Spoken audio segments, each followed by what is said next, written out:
नमस्कार दोस्तों, welcome to my session. दोस्तों आज हम लोग बात करेंगे अबाउट द न्यू इनिशिएटिव जो हम शुरू करने जा रहे हैं आज से एक नए सेशन के रूप में। इस सेशन का नाम रहेगा दोस्तों 7 सवाल, 7 बजे 7 सवाल लोकेश सर के साथ। ठीक है, इसके अंदर मैं आप लोगों को 7 अर्थमेटिक क्वेश्चन करवाऊंगा, अलग अलग कंसेप्ट पे करवाऊंगा। ठीक है, एंड ये जो क्वेश्चंस रहेंगे ये आपको जो भी अपकमिंग एग्जाम्स हैं, बैंकिंग हो चाहे एसएससी हो चाहे रेलवेज हो, इन सभी के लिए यूजफुल रहेंगे। ठीक है, इसके साथ ही साथ आप बैंकिंग के अंदर अगर आरआरबी भी टारगेट कर रहे हो, काफी सारे बच्चे बोल रहे हैं आईबीपीएस आरआरबी को फोकस करना है, तो ये जो क्वेश्चंस मैं आपको करवा रहा हूं प्लीज फॉलो कीजिएगा। ओके, इनके अंदर मैंने काफी सारे प्रीवियस ईयर जो क्वेश्चंस पूछे गए हैं आरआरबी चाहे एसबीआई चाहे एसएससी सीजीएल, इन सभी के क्वेश्चंस को हम कवर करने वाले हैं। ठीक है, it will be a cumulative session for all, तो मजेदार सेशन होगा। 7 क्वेश्चन बिना रुके नॉन स्टॉप हम कवर करेंगे डेली बेसिस पे, और ये रोज 7 बजे लाइव आएगा, शाम को 7 बजे, तो इसी समय पे फॉलो कीजिएगा। ओके, और हमारे इस चैनल को सब्सक्राइब कीजिए दोस्तों, और अपने दोस्तों के साथ शेयर कीजिए। Got it? क्लियर? तो आज इसका पहला लेक्चर है, we are going to start this session with bank, और बहुत बढ़िया 7 क्वेश्चन मैं आप लोगों के लिए लेके आया हूँ। 7 क्वेश्चन अलग अलग कंसेप्ट पे रहेंगे ताकि आप एक अच्छा रिवीजन हमारे साथ कर सकें। ठीक है, तो प्रॉपर कंसेप्चुअल तरीके से, और अगर कोई ट्रिक अवेलेबल है तो उसके हिसाब से मैं आप लोगों को ये सारे क्वेश्चंस एक्सप्लेन करूंगा। तो फॉलो करते हैं, ध्यान से सीखिएगा, समझिएगा। दोस्तों ये मेरा बैच है अनअकैडमी प्लस पे, बैंकिंग एग्जाम्स में शुरू होने जा रहा है 17 जून से। ये पूरा डीआई कॉम्प्रिहेंसिव बैच है जिसमें डे 1 से हम स्टार्ट करेंगे विद डीआई, एंड तकरीबन 100+ डीआई हम क्लास ऑनलाइन क्लासेस में डिस्कस करने वाले हैं। ठीक है, इसके साथ ही आपको बहुत सारे क्वेश्चंस मैं प्रैक्टिस पर्पज से भी दूंगा ताकि आप एक डीआई के ऊपर एक बेहतरीन कमांड बिठा लें, क्योंकि बैंकिंग एग्जाम में डीआई एक बहुत इंटीग्रल पार्ट है। अगर आप वाकई में डीआई मैथ्स अच्छा करना चाहते हैं तो DI will be the key part in this session. तो फॉलो करिएगा दोस्तों, 17 जून से ये बैच स्टार्ट होने जा रहा है। इसका जो टाइमिंग है वो रहेगा 6 PM टू 7:30 PM। ओके, तो ये टाइमिंग पे मुझे फॉलो कर सकते हैं डेली बेसिस पे ऑन अनअकैडमी प्लस। ओके, और अगर आप सब्सक्राइब कर रहे हैं तो ये कोड है मेरा लोकेश, इसको अप्लाई कीजिए, you will gate 10% discount on your subscription. चाहे आप कोई भी कोर्स के लिए सब्सक्राइब कर रहे हो, अगर आप ये कोड यूज करेंगे you will get straight away 10% discount. Okay दोस्तों, चलिए पहला क्वेश्चन आज इस सीरीज का जबरदस्त क्वेश्चन आपके सामने है। ठीक है, देखिएगा, समझिएगा। ये कहता है boat A travels 48 kilometre downstream and 36 kilometre upstream in total 4 hours. तो आपको एक बोट दे रहा है, बोट ए, ये ट्रैवल करती है 48 किलोमीटर डाउनस्ट्रीम में और 36 किलोमीटर 36 किलोमीटर अपस्ट्रीम में। कितनी देर में? टोटल 4 घंटे में। ठीक है ना, तो यानी मिला के समय लगता है 4 घंटे। उसके बाद ये कहता है speed of the boat A in upstream is equal to the speed of boat B in downstream. अब इसने हिंट दिया है बोट ए का जो अपस्ट्रीम स्पीड है वो इक्वल है डाउनस्ट्रीम स्पीड के। एक चीज से समझाता हूँ, ध्यान से समझना। देखिए यहाँ पे अगर हम बोट ए का स्पीड ए ले लें, एक बार दो अलग अलग बोट है, दोनों के स्पीड अलग अलग हो सकते हैं, तो मैं बोट ए का स्पीड ए लेके चल रहा हूँ। तो ये क्या कह रहा है, ए की अपस्ट्रीम स्पीड यानी a minus B is equal to boat की डाउनस्ट्रीम स्पीड, तो बोट बी की, तो बोट बी की स्पीड को मैं बी ले लेता हूँ। If they are in same river तो इनकी दोनों की जो करंट की स्पीड है वो सेम ही रहेगी, तो ये डाउनस्ट्रीम यानी ये बी प्लस वी हो गया। अब आप एक चीज नोट कीजिए, वी इधर भेज देता हूँ बी इधर, तो यानी इन दोनों बोट की स्पीड का जो डिफरेंस है दोस्तों वो 2v रहेगा। ये बात मानते हैं आप? Got it? आगे बढ़ते हैं। फिर ये कहता है difference between the downstream speed of boat A and boat B is 6 kilometre per hour. इससे क्या बात समझ में आता है, मैं आपको बताता हूँ। ये कहता है दोनों की डाउनस्ट्रीम स्पीड का जो डिफरेंस है वो 6 है। अगर आप दोनों की ही डाउनस्ट्रीम स्पीड ले रहे हो तो कहने का मतलब है दोनों की बोट की स्पीड का डिफरेंस भी चाहिए होगा, क्योंकि दोनों की डाउनस्ट्रीम में करंट की स्पीड तो सेम ही रहेगी। लिख के बता देता हूं, मान लीजिए a plus v minus b plus v, तो देखिए v और ये माइनस हो जाएगा तो कट जाएंगे, तो यानी बेसिकली इन दोनों के बीच का डिफरेंस ही तो 6 है। तो यानी कहने का मतलब ये है a माइनस बी 6 हो रहा है, यानी 2v इज इक्वल टू 6 हो जाएगा, यानी v इज इक्वल टू 3, यानी करंट का स्पीड आ गया हमारे पास 3 किलोमीटर पर आवर। ये पार्ट समझ में आ गया। आगे बढ़ते हैं। Find how much boat B cover in upstream in 6 hour, यानी आपको कुल मिला के ए और बी की स्पीड भी चाहिए क्योंकि आपको बी का अपस्ट्रीम स्पीड बताना है। तो ये कैसे मिलेगा, ध्यान से सुनिए। इसने आपको बोट ए का अपस्ट्रीम और डाउनस्ट्रीम का समय देके रखा हुआ है, तो टाइम का इक्वेशन बना लेते हैं। देखिए 48 किलोमीटर डाउनस्ट्रीम जाएगा, डाउनस्ट्रीम इसकी स्पीड क्या होगी, a plus 3 plus 36 divided by a minus 3 upstream जाएगा तो, and that is equal to 4। ये पार्ट समझ में आ गया। अब एक चीज देखिए, 4 से कॉमन नहीं जा रहे हैं, कट कर दीजिए, इससे इक्वेशन थोड़ी आसान हो जाती है। यानी 12/a+3 9/a-3 should be equal to 1। Got it. अब आपको एक ऐसी वैल्यू सोचनी है जो ये दोनों मिला के आपको 1 दे दे। बात समझ रहे हैं? तो कैसे समझ सकते हैं क्या ऐसी वैल्यू हो सकती है? ठीक है, देखिए 3 के मल्टीपल में होगी, ये बात तो बहुत क्लियर है, जो भी होगी, क्योंकि इसमें 3 ऐड हो रहा है, ऊपर वाली वैल्यू भी 3 के मल्टीपल में है, तो यानी जो भी वैल्यू होगी it has to be multiple of 3। तो देखिए क्या क्या नंबर हो सकते हैं, जैसे ए की वैल्यू 6 रख के देखे तो 6 अगर रखोगे 6 3 9 12, तो 1 से ऊपर चला गया, नहीं 12 ही रख के देखे तो 12 और 3 15, तो ये 12/15 प्लस 9 अगर ये 15 रखता हूं तो 15 - 3 यानी 12, तो 9/12 ही 1/4 हो जाता, 3/4 हो जाता है, तो ये 1/4 तो नहीं है, यानी ये 1 के ऊपर जाएगा, यानी 15 भी ठीक नहीं है। 18 रख के देखा तो 18 और 3 21, तो ये फिर 7 नीचे रह जाता है, which is not divisible bye 1, तो ये भी कैंसिल कर देते हैं। 21 रख के देखा तो 21 और 3 24, तो देखिए दोस्तों ये 12/24 प्लस 21 - 3 यानी 9/18, तो देखिए दोनों हाफ हाफ दे रहा है, दोनों भी हाफ हाफ दे रहा है, तो हाफ प्लस हाफ 1 होता है, यानी ये बैठ गया। यानी ए की जो स्पीड रहेगी दोस्तों वो 21 रहेगी। ये पार्ट क्लियर हुआ। अगर ए 21 है तो बी कितना होगा, बी इधर भेजिए, 6 इधर भेजिए, क्योंकि इन दोनों के बीच का डिफरेंस 6 है। Correct, A minus B is 6, तो अगर ए की वैल्यू 21 है तो यानी बी कितना होगा, तो -6 यानी 15 हो जाएगा। तो यानी दोस्तों बी का जो स्पीड आएगा that will be 15 kilometre per our. Got it. ये कह रहा है अपस्ट्रीम में 6 घंटे में कितना ट्रैवल करेगा, तो इसकी अपस्ट्रीम स्पीड क्या होगी दोस्तों, तो इसकी जो अपस्ट्रीम स्पीड होगी 15 - 3 यानी 12, 6 घंटे में कितना ट्रैवल करेगा, तो इंटू 6 यानी 72 किलोमीटर। तो आंसर इज 72 किलोमीटर। अभी काफी सारे बच्चों के दिमाग में आएगा सर आपने हिडन ट्रायल क्यों लिया, why don't you solve it. तो दोस्तों इसको अगर मैं सॉल्व करने जाता हूँ it will be very very time consuming. ठीक है, वेरी वेरी तो नहीं बट फिर भी टाइम कंज्यूमिंग रहता है। तो इस तरह के क्वेश्चन में अगर आपके पास नंबर के ऊपर कमांड है, ये मैंने 3 का ही मल्टीपल देखा ना, तो ये चीजें अगर आपकी क्लिक होती है, क्योंकि ये भी 3 से जा रहा है, ये भी 3 से जा रहा है, तो डेफिनेटली ये भी 3 से जाना चाहिए। Got it. तो ये कुछ कुछ ऐसी चीजें होती है जो क्लिक होनी चाहिए आपको सही समय पे। Got it. तो ये पूरा पार्ट समझ में आया, अच्छा क्वेश्चन था, बेहतरीन क्वेश्चन था, और एकदम दिखने में बड़ा आसान है, लेकिन करने जाओगे तो डेप्थ के अंदर है। ठीक है ना, जब उतरोगे पानी के अंदर तब आपको समझ में आएगा कि गहराई कितनी है इस क्वेश्चन की। ओके, दिखने में बड़ा छोटा सा है, 2-3 लाइन में खत्म हो रहा है। Got it. आई होप समझ में आया होगा, अगर नहीं समझ में आया होगा प्लीज देखिएगा। एक बार मैं इंग्लिश में पूरा रिपीट कर रहा हूँ, जो बच्चे हमारे इंग्लिश में फॉलो कर रहे हैं प्लीज फॉलो कीजिएगा। I am trying to repeat this question in English as well. Okay, please follow this. क्या कहा है, ये कहता है boat A travels 48 kilometre downstream and 36 kilometre upstream in total 4 hours. Okay, so boat A will travel 48 downstream and 36 upstream in total 4 hours. आगे बढ़ता हूँ। If speed of boat A in upstream is equal to the speed of boat B of downstream, तो just we have to do this. Speed of A we consider as A minus V. Upstream we have to take the speed as upstream. तो upstream speed become A minus V and is equal to the downstream speed of B. यानी it is B plus V. इनको equate किया, we equated, तो b इधर भेजेंगे, will send b on the left hand side and v on the right hand side, this minus v will become plus v, तो a minus b is equal to 2v, then 2v is equal to 6, then v is equal to 3, तो value of current speed will be 3 km per hour. okay, now we'll move ahead. आगे कह रहा है what is the next, तो ये कहता है इसने आपको दिया है कि a will take 48 km downstream and 36 km upstream in 4 hours. So we have to make an equation in the form of time. So time बराबर distance upon speed. तो distance 48 speed upstream. तो a we consider a's speed as a, current speed is 3. तो this become a plus 3 plus 36 upstream distance is 36. तो 36 upon a minus 3. So what we do, that is equal to 4. So 4 is common with 36 and 48. It will go by 12 and 9. So my number is 12 is also a multiple of 9. 3. It is also a multiple of 3 and this is also a multiple of 3. It means a should be also multiple of 3. Then only it will give you a natural number 1. So that's why we think about in the multiple of 3. So we think like 15 could be the number, 15 plus 8 3. This will be, got it, 15 plus 3 18. So इस तरह से we got the things. So but when we assume a as a 21, we will get the total value as a 1.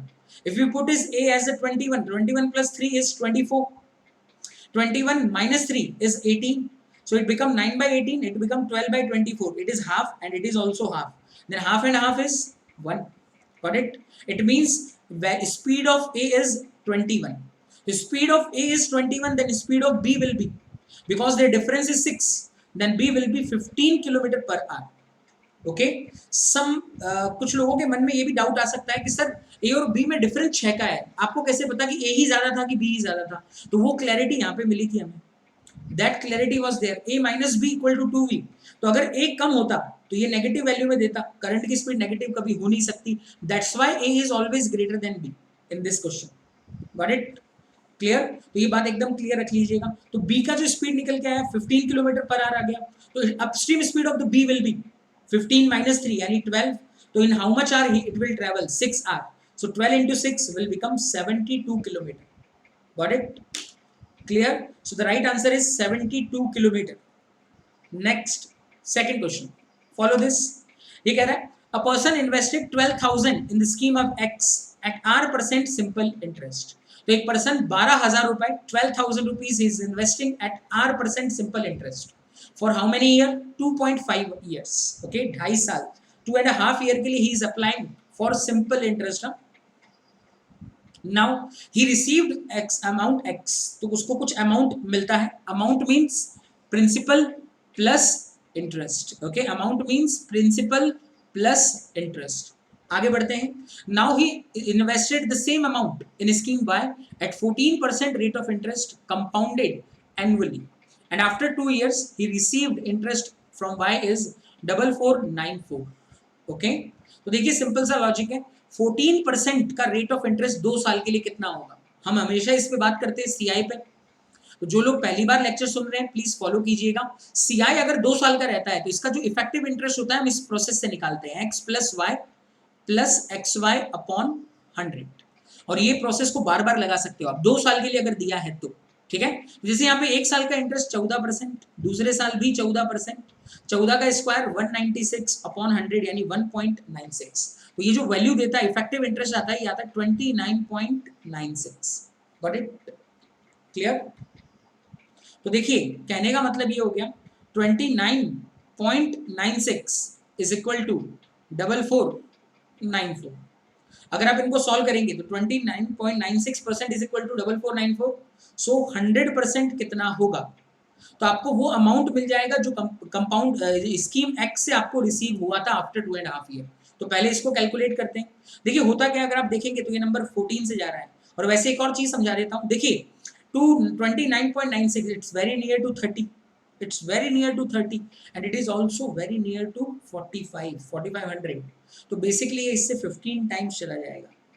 ठीक है ना? अगर आप ये point हटा के 2 जीरो भी लगा दे तो ये जो 2996 है 4494 से 15 टाइम्स चला जाएगा. Got it? क्लियर? ठीक है 15. तो ये बनेगा मतलब 1.5 टाइम्स. तो 1.5 इंटू 100 इंटू 15 यानी आपको जो स्कीम वाइज में अमाउंट इन्वेस्ट किया है या स्कीम एक्स से जो अमाउंट रिसीव हुआ है वो होगा 15,000. ठीक है, अब आपने प्रिंसिपल लगाया कितना था? 12 लगाया था. It means your interest was 3000. सो 3000 15,000 का कितना प्रतिशत है? सॉरी 12,000 का 12,000 का कितना प्रतिशत है? 2 जीरो से 2 जीरो, 1 जीरो से 1 जीरो, 12 से कट करेंगे तो इट विल बी 25%. तो यानी 2.5 साल में 25% इंटरेस्ट लगा है तो 1 ईयर में कितना होगा? आपका जो प्रिंसिपल था वो जो इंटरेस्ट था वो कितने साल के लिए था? 2.5 साल के लिए था. सो 2.5 ईयर में ये जो इंटरेस्ट दे रहा है आपको 25% का दे रहा है. तो 1 ईयर में कितना देगा? तो आंसर निकल के आता है आपका 10%. तो यानी आर की जो वैल्यू रहेगी दोस्तों वो निकल के आएगी 10%. Got it? क्लियर है? Is this clear to all? जल्दी से मुझे बताइएगा. Is it clear? सिंपल सा लॉजिक था, सिर्फ आपको इसमें जो की पॉइंट पकड़ना था वो ये था. Got it? यानी कंपाउंड इंटरेस्ट निकालना था. ठीक है, जो लोग नए हैं जो पहली बार अटेंड कर रहे हैं उनको मैं क्लियर कर देता हूँ. 2 साल का सीआई निकालना बड़ा आसान होता है. कोशिश कीजिए बिना पेन पेपर के निकालें. ये फिर भी मैंने आपको समझाने के लिए बताया है, लेकिन एग्जाम में जब आप करेंगे बिना पेन पेपर लगाए करिए. 14 और 14 14 एंड 14 28 का 14 का स्क्वायर 1.96 मतलब 196 upon 100 1.96. Your effective interest will be 29.96 and 29.96 is equal to 4494. Okay and 100% कितना रहेगा, तो द क्रॉस डिफरेंस ये इससे जाएगा 1.5 टाइम्स, डेसिमल हटेगा 2 जीरो, तो 1.5 इंटू 100 इज 150 इंटू 100 यानी 15,000, यानी स्कीम वाई में जो आपने पैसा लगाया है दैट इज 15,000। Got it? ये जो y का पैसा है this is equal to the principal plus interest of scheme X. ये जो 15,000 है this is principal plus interest of scheme X, और स्कीम एक्स का principal is 12,000। It means interest in scheme X will be 3,000। So 3,000 12,000 का कितना प्रतिशत है? How much percent of it? 25%. So it means your effective rate of interest was 25% for 2.5 years. 2.5 years is equal to 25%. Then 1 year is equal to 10%. Simple. Next, third problem. Try this out. Okay. आप pause कर सकते हैं, अगर आपको बनाना है खुद से try करना है, you can pause the video and then you can try with your own and then you can listen the explanation and check the answer. ध्यान से देखिएगा क्या होगा। Question number 3, if the difference between the selling price and the cost price of the article is 1200, it means profit. घुमा के दिया है, if the difference between the selling price and the cost price of the article is 1200, तो what is the difference between selling price and the cost price is profit. Got it? तो कहने का मतलब यह है कि your profit will be 1200 value wise. आगे बढ़ते हैं, फिर कहते हैं the MRP of an article is 50% above the CP. It means if your CP is 100, then your MRP is 150, 50% more than. Got it? Now, the shopkeeper allows the discount of X% and also he earned X% of profit. तो वो discount भी X% का देगा and he earned profit of X% as well. यानी उसका profit और discount percent equal है। Then find the mark price of an article. तो आपको मार्क प्राइस बताना है, यानी इसकी वैल्यू बतानी है। Got it? Clear? We'll try this. देखिए इसके अंदर जब आप प्रॉफिट भी कमा रहे हो डिस्काउंट भी दे रहे हैं, it means your selling price will be common. तो प्रॉफिट कितना होगा? तो देखिए ध्यान से समझना, अगर आपको कॉस्ट प्राइस को 100 माने हो तो इसका प्रॉफिट X% होगा, तो 100 का X% कितना होगा? 1x। तो यानी इसका जो सेलिंग प्राइस आएगा दोस्तों वो निकलेगा 100 प्लस 1x। एमआरपी पे डिस्काउंट कितना दे रहे हो? वो भी X% का ही दे रहे हो, तो यानी आपका जो एमआरपी होगा that will be 150 minus 1.5x। भाई 150 का X%, तो 150 का X%, 0 से 0 1.5x, तो 150 minus 1.5x, they both will be equal because selling price is a constant part. तो हम क्या करेंगे, 1.5 को इधर भेजेंगे, 100 को इधर, तो ये बन के मिलेगा 2.5x is equal to 50, then x is equal to 50 upon 2.5, तो डिवाइड करेंगे it will give you 20। It means your profit percentage is 1200. Got it? तो इसका क्लियर मतलब है अगर आपका प्रॉफिट 20% है इट इज इक्वल टू 1200, तो 100% इट मींस कॉस्ट कितना होगा, या डायरेक्ट निकाल दीजिए 150 कितना होगा। इसी के कंपैरिजन में इसको 150 माना है, तो अगर आपका 20% 1200 है तो 150% कितना होगा क्रॉस। तो इनका रेशियो अगर आप देखेंगे तो ये इससे चला जाएगा 60 इंटू 150, इट विल बिकम 9000। तो answer is 9,000. 9,000 would be the right answer. Got it? Clear? तो काफी सिंपल क्वेश्चन था, कोई कॉम्प्लिकेटेड बनाने की जरूरत नहीं थी, कोई रैंडम मेथड लगाने की जरूरत नहीं थी। You have to applied it directly. Okay, got it? आगे बढ़ो। नेक्स्ट पार्ट को समझते हैं। क्वेश्चन नंबर 4, ये इंटरेस्टिंग क्वेश्चन है। अगेन इस तरह के क्वेश्चन एग्जाम्स में समय ले लेते हैं, तो I will explain it you in detail कि किस तरह से इसको लेना होगा। ध्यान से समझना। क्वेश्चन नंबर 4 क्या कहता है? ये कहता है 2 पाइप्स हैं A and B working together at 28 से 4/7 minutes to fill a tank. Okay, तो आपके पास 2 पाइप्स हैं A and B, दोनों मिलके टैंक को कितनी देर में फिल करते हैं? 28 से 4/7 मिनट्स में फिल करते हैं। Got it? Now A takes 60 minute less than pipe B to fill the tank, यानी A की एफिशिएंसी ज्यादा होनी चाहिए, A को 60 मिनट कम लगते हैं, यानी इनके बीच का जो डिफरेंस है दैट इज 60 मिनट्स। ओके, आगे बढ़ते हैं। Then time taken by both the pipes together to fill the tank is what percent of time taken by pipe B alone to fill the tank. Okay, तो आपको इनके timing का comparison करना है percentage wise. ध्यान से सुनिएगा, बहुत सही क्वेश्चन है, मजा आएगा इसको सॉल्व करके, ध्यान से समझेंगे। देखिए सबसे पहले दोनों मिलके टैंक को कितनी देर में फिल कर रहे हैं वो निकालना होगा। तो दोनों मिलके कितनी देर में भर रहे हैं? 28 से 4/7। तो अगर आप इसको सॉल्व करेंगे तो 28 7 आई थिंक हो जाता है 28 14 90 196 और 4 यानी 200/7। Got it. एक बात याद रखिए, कभी भी अगर आपके पास समय फ्रैक्शन में आता है, ये जो ऊपर की वैल्यू होती है that is your total work, और अगर पाइपलाइन सिस्टम कर रहे हो तो capacity. Got it. 200 is your total work और capacity. 7 it is your efficiency, total efficiency. Got it. यानी बी और ए और बी मिलके टैंक को कितना फिल करेंगे? 7। आई बात समझ में? और देखिए इसने क्लियर लिखा है ए टेक 60 मिनट लेस देन, यानी ए की एफिशिएंसी ज्यादा होनी चाहिए क्योंकि इसको कम समय लग रहा है, तो यानी ए का जो एफिशिएंसी रहेगा वो बी से ज्यादा रहने वाला है। Got it. तो हम क्या करते हैं, टोटल वर्क को 200 मान लें, और ये कह रहा है ए और बी की जो वैल्यू है वो 7 है, दोनों का मिला के जो एफिशिएंसी है वो 7 है। Got it. क्लियर। तो इस तरह के क्वेश्चन को अप्रोच कैसे करते हैं वो मैं आपको थोड़ा सा आइडिया दे देता हूं ताकि आप लोग इसमें फंसे ना। Got it. क्लियर। तो अब जो मैं आपको हिंट देने वाला हूँ, तरीका बताने वाला हूँ, देखिए ए का एफिशिएंसी ज्यादा होगा। देखिए अगर आप इन दोनों की एफिशिएंसी को बराबर रख दें, 3.5 होना चाहिए था, यानी ए का जो एफिशिएंसी रहेगा 3.5 से ज्यादा होगा और बी 3.5 से कम होगा। तो देखिए दोनों की एफिशिएंसी 7 है, तो क्या क्या हो सकते हैं पेयरिंग? 4 और 3 हो सकता है, और आपका समय भी 60 मिनट एकदम एग्जैक्ट है, यानी number will be move in numerical, तो 4 और 3 हो सकता है, 5 और 2 हो सकता है, 6 और 1 हो सकता है। तो ये 3 पॉसिबिलिटीज आपकी बैठती है। लेकिन इसने ये भी कहा है कि दोनों का जो समय का डिफरेंस है वो 60 मिनट का आना चाहिए, यानी ए को 60 मिनट कम लगना चाहिए, यानी नंबर ऐसे होने चाहिए जो 200 में डिवाइड जाए, तभी तो पूरी तरह से डिवाइड होंगे, तभी तो ये आपको 60 देगा। देखिए 4 और 3 में 3 200 से नहीं जाता, 6 और 1 में 6 200 से नहीं जाता, लेकिन 5 और 2 दोनों ही 200 से जाने वाले नंबर हैं। तो इनको मैं ट्राई करके देख लूँ, तो 200/5 तो ये कितने मिनट लेगा? 40। 200/2 ये कितने मिनट लेगा? 100। आ रहा है 60 मिनट का फर्क। Yes, so this is my right efficiency. Got it. तो दोनों मिलके कितना समय ले रहे थे? वो हमारा 200/7 रहने ही वाला है। बी कितना समय ले रहा है? 100, तो इट इज 100 into 100, तो 100 से 100 कैंसिल, तो आंसर यही का यही आ जाएगा, यानी 28 से ही 4/7%। Got it. मजेदार क्वेश्चन होते हैं ये। एक्चुअली अगर आप इनके अंदर मेथड की तरफ जाओगे ना तो it will take a lot of time, a lot of time. Simple रखा मैंने, इसमें ये जो समय दिया था इसने 28 से ही 4/7, तो इसको मैंने 200 और ये 7 हो गया, तो 200 will be my capacity and 7 will be my total efficiency of A and be together. Got it. Clear. और आपका जो इन दोनों के समय का डिफरेंस आ रहा है वो एग्जैक्ट आ रहा है, मतलब फ्रैक्शन में नहीं जा रहा, तो इट मींस नंबर ऐसा होगा जो 200 में डिवाइड होना चाहिए। तो इसलिए मैंने क्या अज्यूम किया, एक को 4 और एक को 3, एक को 5 और एक को 2, एक को 6 और एक 2, क्योंकि दोनों 7 है, और इससे ये भी क्लियर था कि ए का एफिशिएंसी ज्यादा होगा, that's why I assume as efficiency by the higher number. Got it. 4 और 3 में इशू क्या है? 3 is not divisible by 200, so that's why the value difference of their value will be not a natural number, exact 60 minute is not possible. If we'll take 5 and 2, so 5 and 2 both are divisible by 200, but 6 and 1, 6 is not divisible by 200।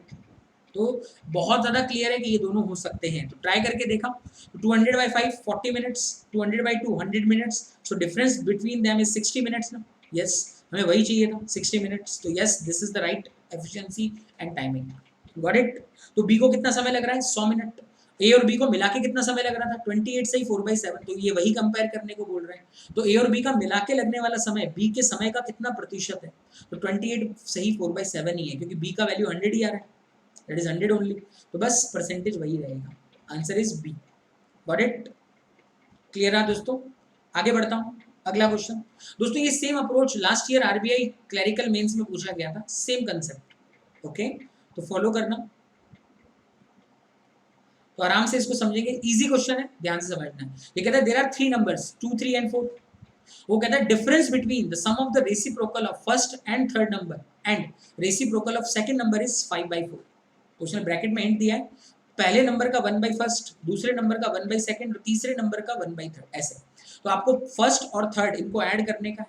Got it. उल्टा लिख दिया थोड़ा मैंने यहाँ, first और third का reciprocal add करना है, ठीक है ना, थोड़ा सा मैंने ये टाइपिंग एरर हो गया, ठीक कर दीजिएगा। Okay, got it. तो इनके बीच का जो डिफरेंस क्रिएट होगा दैट विल बी 5/4। देखिए इसमें करना कुछ भी नहीं, सिंपल लेके जाते हैं, इसके अंदर कोई उठा पटक नहीं करनी है। 2 3 4, तो इसको मैं 2x 3x और 4x मान सकता हूँ। इसका रेसिप्रोकल कितना होगा पहले वाले नंबर का? तो 1/2x। दूसरे और तीसरे वाले का रेसिप्रोकल क्या होगा? तो 1/4x minus 1/3x, and that is equal to 5/4। Correct, बस सॉल्व कर दीजिए। तो देखिए इनका एलसीएम विल बी 12x, ये इससे गया 6, ये इससे गया 3 और ये इससे गया 4x। करेक्ट, तो 6 और 3 9, 9 minus 4 5x is equal to 5/4। तो दोस्तों अगर आप इसको सॉल्व करेंगे तो 5x upon 12 is equal to 5/4 निकलेगा। तो you will get value of x as 3। So value of x is 3। Clear हुआ? तो ये कह रहा है what is the second number, find out the second number. Got it? तो आपको सेकंड नंबर बताना है, तो दैट वुड बी 9, क्योंकि x की वैल्यू जो आ रही है वो 3 आ रही है। सो value of x second number would be 9। Clear आप? समझ में आया? हमने कुछ भी नहीं किया, जैसा वो दे रहा था वैसा वैसा हमने इसको सॉल्व कर दिया, दैट्स इट। क्लियर? ओके, तो ये same question RRB clerical mains में पूछा गया था, that was quite simple question. लेकिन ऐसे क्वेश्चन लिखने और सुनने में थोड़ा समय ले लेते हैं, समझने में समय ले लेते हैं, बट आपको तेज रहना है इसमें। ठीक है, आगे बढ़ता हूं। अगला question, question number 6। A and B together started a business with a capital investment in the ratio of 4:3। तो ये कह रहा है A और B दो दोस्त हैं, they are investing like 4:3। okay, after 1 year A and B made additional investment of 800 and 600। एक साल बाद इन्वेस्टमेंट कर रहे हैं 800 and 600। बट अब एक चीज समझो, इनका जो एडिशनल इन्वेस्टमेंट है इसका भी तो रेशियो 4 और 3 ही है। 800 और 600 इट विल बी करेक्ट। आगे, if the profit share of A is 2000 out of total profit of 3500। अब देखिए ए का टोटल प्रॉफिट अगर इनका 3500 मानते हैं तो profit of A is 2000 and B will be 1500। So ratio of them will be 4:3 only ना। तो ये तो हमारे इन्वेस्टमेंट से भी 4:3 ही दिया हुआ है, ये भी एडिशनल इन्वेस्टमेंट भी 4 और 3 में ही है, तो प्रॉफिट भी 4 और 3 में ही है। तो इससे आपको वैल्यू नहीं मिलेगी। You cannot calculate the initial investment of B. The answer will be C and D. Cannot be determined. नहीं निकाला जा सकता। Got it? क्या होगा, आप इसकी इक्वेशन बना के एक बार समझा देता हूँ कैसे होगा। देखिए इसका नया इन्वेस्टमेंट क्या होगा, आप इसको 4x रखिए, इसको 3x रखिए, आप इसको बढ़ा रहे हो 800 से, इसको बढ़ा रहे हैं 600 से। Got it? और इनके प्रॉफिट का भी जो रेशियो आ रहा है वो 4 और 3 ही आ रहा है। क्रॉस मल्टीप्लाई कर दीजिएगा, देखिए 4 से ये सब जा रहा है 200, 3 से ये सब जा रहा है x प्लस 200, तो ये भी x प्लस 200, ये भी x प्लस 200, दोनों बराबर है, x की वैल्यू 0 होगी। Got it? तो यानी आप निकाल नहीं पाएंगे यहाँ से, तो इसका आंसर होगा कैन नॉट बी डिटरमाइंड। आप इनकी इनिशियल इन्वेस्टमेंट कैलकुलेट नहीं कर सकते हैं। Got it? क्लियर हुआ? आप इसको किसी भी एंगल में बनाइए, आंसर रहेगा कैन नॉट बी डिटरमाइंड। आगे बढ़ता हूं, अगला question, last question, simple question लेकिन yet important question, mixture and alligations. ध्यान से समझना। वो कहता है there are 2 mixtures A and B of milk and water. ठीक है, 2 मिक्सचर है ए और बी, और उनमें क्या भरा हुआ है, मिल्क और वाटर भरा हुआ है दोनों में। करेक्ट? फिर ये कहता है ratio of milk to water in mixture A is 3:4। तो ए मिक्सचर में मिल्क और वाटर का जो रेशियो है वो रहेगा 3:4 and amount of milk in mixture B is x litre more than water. और ये कह रहा है बी मिक्सचर जो आपको दिया जा रहा है उसमें जो मिल्क का अमाउंट है वो वाटर के मुकाबले x ज्यादा है, यानी अगर मिल्क x है तो वाटर विल बी, मतलब इससे x ज्यादा, तो that will be x plus y मान लीजिए। Got it? क्लियर? तो इन दोनों के बीच का डिफरेंस x का है, कहने का मतलब ये है। ओके, आगे 56, सॉरी ये ज्यादा है, इन दोनों के बीच का डिफरेंस x है। ठीक है, तो कहने का मतलब ये है milk minus w is equal to x। Okay, आगे बढ़ता हूं। ये कह रहा है when 56 litre of mixture A is mixed with the mixture B in the ratio of 7:8। ध्यान से समझना। तो A में से कितना मिक्सचर लिया जा रहा है, 56 लीटर, और B में से कितना लिया जा रहा है, तो इनका रेशियो 7 और 8 है। तो एक बात बताइए, अगर 7 और 8 A और B का मिक्सचर है, अगर ये 56 लीटर है, इट हैज टू बी 64 ना। Got it? तो यानी A कितना है, 56 है, और B कितना होगा, 64 होगा। Are you okay with this part? आगे बढ़ते हैं, ध्यान से समझना। फिर ये कहता है and 12 litre of water is also added to the mixture, then ratio of milk and water in the final mixture become 6:5। अब इसको बहुत आराम से समझना। जो मैं बताने जा रहा हूँ प्लीज फॉलो करिएगा। Okay, got it? ईमानदारी से समझना। देखिए आपने क्या किया, ए का 56 और बी का 64 लीटर मिला दिया और उसके बाद आपने 12 लीटर पानी भी मिला दिया है। ध्यान से देखिए क्या क्या हो रहा है। देखिए मिल्क का रेशियो आपके पास था, मिल्क और वाटर का, ए मिक्सचर का 3 और 4, तो 56 को अगर आप 3 और 4 में बांटते हैं तो ये वैल्यू देता है 24 एंड 32। Got it? इसका मिल्क जो बी का है, इन दोनों में x का डिफरेंस है, तो मान लीजिए मैं इसके मिल्क को m ले लेता हूं। Got it? तो इसका जो वाटर रहेगा that will be 64 minus m। Yes और नो? तो दैट विल बी, क्योंकि बी टोटल मिक्सचर 64 लीटर है तो it will be 64 minus m। और आप इसमें क्या मिला रहे हो, 12 लीटर पानी मिला रहे हो प्लस 12। और ऐसा करने से नया रेशियो 6 और 5 का हो जाएगा। क्रॉस कर देते हैं, 5 इधर 6 इधर करके देखिए, ये बनाएगा 120 plus 5m is equal to 6, तो 32 प्लस 64 96 प्लस 12 108, 108 इंटू 8 यानी 108 इंटू 6, सॉरी, तो ये आता है 648 माइनस 6m, 6m इधर 120 इधर, दिस बिकम 11m, 120 माइनस कर देंगे तो ये बनाएगा 548, 11 से डिवाइड होगा 48, यानी बी के अंदर मिल्क का क्वांटिटी 48 हो जाएगा। Got it? तो वाटर कितना हो जाएगा, तो 64, ये 16 हो जाएगा। तो यानी इन दोनों के बीच का डिफरेंस 32 लीटर। तो इसने यही पूछा है वैल्यू ऑफ एक्स क्या होगी, find the value of x, so that is 32 litre. Got it? इसके अंदर आपको लगेगा कि अरे बड़ा लंबा खींचे, नहीं खींचा, जैसा वो बोल रहा था मैंने वैसा पुट किया है। लैंग्वेज थोड़ी सी लेंथी है तो पढ़ने में समय लगेगा, सॉल्व करने में भी थोड़ा समय लगेगा। Got it? ये इसका एकदम शॉर्टेस्ट वे है जो मैंने आपको बताया, बेहतरीन वे है। इसके अलावा कुछ और आपको एग्जाम में भी ट्राई हिडन ट्राई करने की कोई जरूरत नहीं, एकदम क्लिक भी होगा और बनेगा भी। ठीक है ना? ये मैं एक्सप्लेन कर रहा हूँ इसलिए थोड़ा आराम से जा रहा हूँ, ठीक है? लेकिन अगर यही क्वेश्चन एग्जाम में बना रहा हूँ थोड़ी स्पीड भी तेज होगी, जल्दी जल्दी बनाऊंगा। एक्सप्लेनेशन किसी को देना थोड़ी एग्जाम में, आपको तो अपने आंसर को सॉल्व करना है। Got it? तो ऑटोमेटिकली काफी तेजी से बनता चला जाएगा। समझ में आया दोस्तों? तो आज के ये सातों क्वेश्चन मैंने आप लोगों के लिए कवर किए हैं, तो फॉलो करते रहिएगा इस सीरीज को और मेरे फेसबुक पेज को जरूर शेयर कीजिएगा, वहां पे इसके सारे लिंक आपको मिलते रहेंगे। तो एफबी पेज और अपने दोस्तों के साथ भी शेयर कीजिएगा। मैं एफबी पे लिंक इसलिए प्रोवाइड कर रहा हूं ताकि आप लोग भी इस सेशन को शेयर कर सके अपने दोस्तों के साथ। अगर आप अपने फेसबुक पे भी इसको शेयर भी कर दोगे, मत करो दोस्तों को, मत भेजो किसी को, जस्ट अपने फेसबुक पेज से शेयर भी कर दोगे तो मेरा ये लेक्चर काफी सारे लोगों तक पहुंच सकता है। It will be very very helpful for us. तो जिस तरह से मैं आपको हेल्प कर रहा हूँ आपके टारगेट अचीव करने में, तो आप भी मुझे हेल्प कीजिए। इट्स अ म्यूचुअल थिंग, ठीक है? तो इसके लिए कोई चार्जेस नहीं है, टोटली फ्री लेक्चर्स हैं। आप फॉलो करिए मेरे लेक्चर्स को, definitely you will gate improvement in your quantitative aptitude. Okay? और ये मेरा अनअकैडमी प्लस में पेड बैच आने जा रहा है 17 जून से, तो जिसको फॉलो करना है ज्वाइन कर सकते हो अनअकैडमी। अनअकैडमी सब्सक्रिप्शन लेने के लिए आपको ये मेरा रेफरल कोड है लोकेश, ये अप्लाई करना है and you will gate 10% discount on the same. Correct? Clear दोस्तों? तो आज के लिए इतना ही रखते हैं, फॉलो करते रहिएगा और इसी तरह से आगे और भी बेहतरीन सेशन आप लोगों के लिए मैं लाता रहूंगा। तो thank you very much for being there, bye bye, have a great day.